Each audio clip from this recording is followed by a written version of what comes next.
శ్రీగురుభ్యో నమః. హరి ఓం.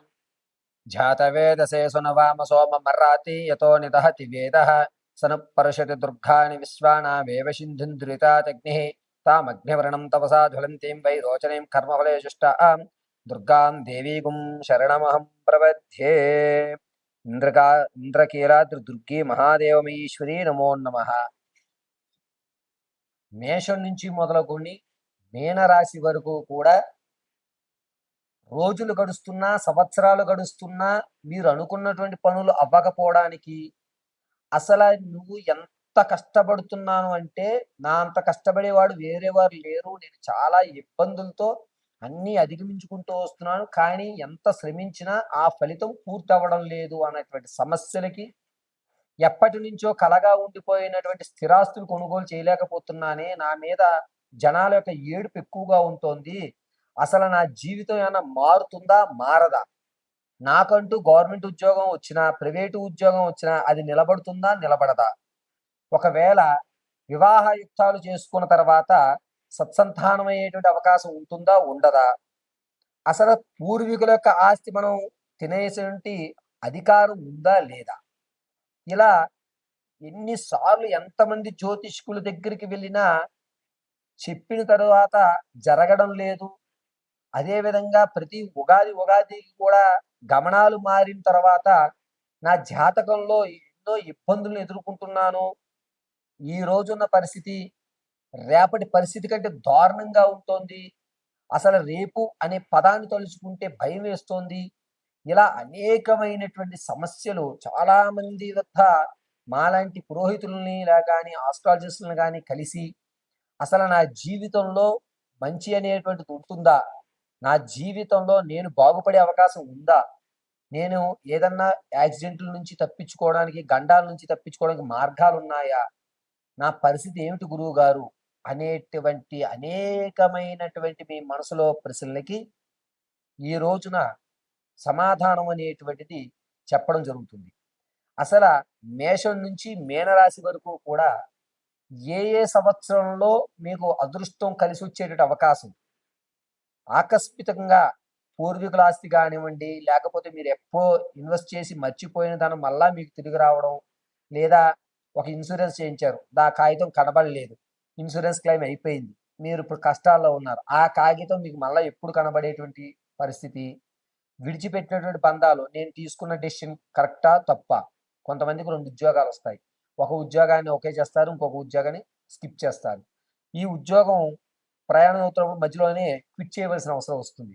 అదే అనవసరంగా ఆ ఉద్యోగానికి వెళ్ళవలసిందే, నేను తీసుకున్న నిర్ణయం కరెక్టేనే కాదా, ఇప్పుడు నేను చదువుతున్న చదువు నా జీవితానికి ఉపయోగపడుతుందా, ఇలా అనేకమైనటువంటి వాటన్నిటికీ కూడా మనం చాలా క్షుప్తంగా క్లియర్ కట్గా ఏ రాశి వారికి ఏ సంవత్సరంలో ఎటువంటి అవకాశాలు లభిస్తున్నాయి అనే విషయాన్ని మనం వివరణగా తీసుకుందాం. ఇది కేవలము గోచార రీత్యా మాత్రమే మీకు చెప్పడం జరుగుతోంది, వ్యక్తిగతంగా మాత్రం చెప్పడం లేదు. ఇది మాత్రం క్లియర్గా గుర్తుపెట్టుకోండి. మేషం నుంచి మీనం వరకు కూడా 2030 సంవత్సరం వరకు కూడా ఏ విధమైనటువంటి మార్పులు జరుగుతున్నాయి, మీకు ఎప్పుడు ఏ అవకాశాలు రాబోతున్నాయి అనే విషయాన్ని మనం క్లియర్ కట్గా మనం చూసుకుందాం.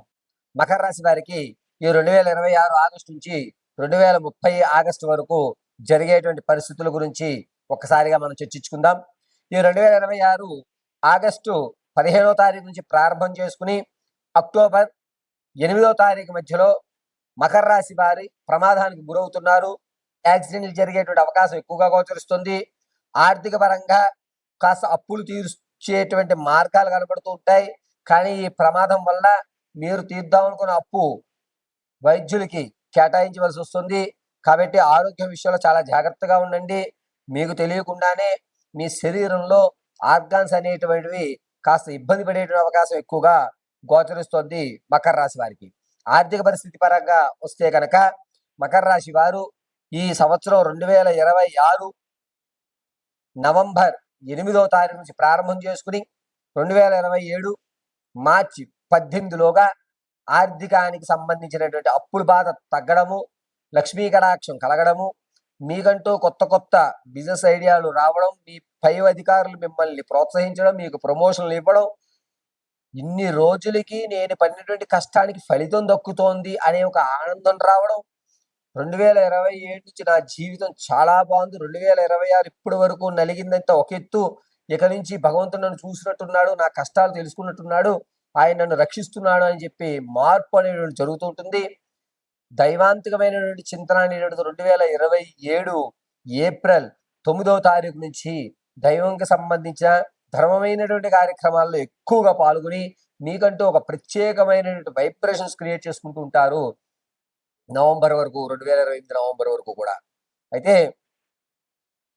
వ్యక్తుల్ని నమ్మకూడదు, వారి ఆలోచనలు మాత్రం మనం గ్రాప్ చేసుకోవాలి. ప్రతి వారి ఆలోచనలో ఒక విధి విధానాలు ఉంటాయి, వీటిని మనం ఉపయోగించుకున్నట్లయితే మన స్థాయి మారుతుంది అనేటువంటి విధానాన్ని అంతటినీ కూడా 2027 ఫిబ్రవరి నుంచి అక్టోబర్ మధ్యలో ప్రతి ఒక్కరి యొక్క ఆలోచనలు మీరు తీసుకుని మీకు కావలసిన ఆలోచనని దానికి మిలించి మీ ప్రతిభా పాఠవాలు మీ పై అధికారుల దగ్గర మన్ననలు పొందేటువంటి అవకాశం ఎక్కువగా గోచరిస్తోంది. అంటే ఇతరుల సలహాని మీ సలహాలతో జోడించి ఇది నేనే తయారు చేశాను అని ఒక క్రెడిట్ తీసుకుని మీరంటూ ఒక మంచి పొజిషన్లోకి వచ్చేటువంటి అవకాశం ఏర్పడుతుంది.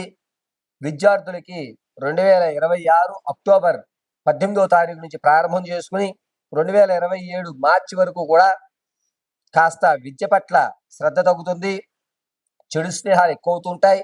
నిరుద్యోగుల విషయానికి వస్తే కనుక 2027 ఏప్రిల్ 23వ తారీఖు నుంచి 2028 ఫిబ్రవరి 14వ తారీఖు మధ్యలో ఉద్యోగ ప్రాప్తి కలిగేటువంటి అవకాశం ఏర్పడుతుంది. వివాహ యుక్తాలకి చూసేటువంటి వారికి అయితే మాత్రం 2027 ఫిబ్రవరిలో మాత్రమే వివాహానికి శ్రీకారం చుట్టని చెప్తాము. తాత ముత్తాతల నుంచి లభించేటువంటి ఆస్తి 2028 వరకు మకర రాశి వారికి లేదు. ఎట్టి పరిస్థితుల్లోనూ మీ యొక్క పూర్వీకుల ఆస్తి కానీ, వంశపారంపర్యంగా రావాల్సినటువంటి ఆస్తుల గురించి కానీ ఆలోచన అనేటువంటిది 2028 జూన్ 19వ తారీఖు తర్వాత నుంచి ఆలోచించేయండి. మీరు అనుకున్న పనులు అయ్యేటువంటి అవకాశం ఎక్కువగా గోచరిస్తుంది. పైగా మొట్టమొదటిగా చెప్పినట్టుగా ఆరోగ్య స్థితిగతులు మార్చుకోవడానికి మీరు మేధా దక్షిణామూర్తి కానీ లేదా సుదర్శన మూలమంత్రాన్ని కానీ పఠించుకుంటూ ఉండడం వల్ల చక్కగా నారాయణుడు పరమశివుడు ఇరువురు కూడా మీ ఇరువురు యొక్క ప్రమాదాల నుంచి గట్టెక్కించేటువంటి అవకాశం ఎక్కువగా గోచరిస్తుంది. వీలైనంత వరకు కూడా ఈ మకర రాశి వారు 2026 ఏప్రిల్ నుంచి 2028 మార్చి వరకు కూడా నిత్య శివారాధన, శివాలయ దర్శనము, అరుణాచల స్వామివారి దర్శనం చేసుకోవడం అత్యంత విశిష్టమైనదిగా చెప్పవచ్చు. అంతేకాకుండా మకర రాశి వారికి స్థిరమైన ఆస్తులు కానీ, స్థలాలు పొలాలు కానీ కొనుగోలు విషయంలో అనేటువంటిది 2027 ఏప్రిల్ 3వ తారీఖు నుంచి ఆగస్టు 27 వరకు కూడా చేసుకోండి, కలిసి వస్తుంది. మీ స్థిరాస్తికి మీరు పెట్టుబడికి ఒక విలువ అయితే ఏర్పడుతుంది.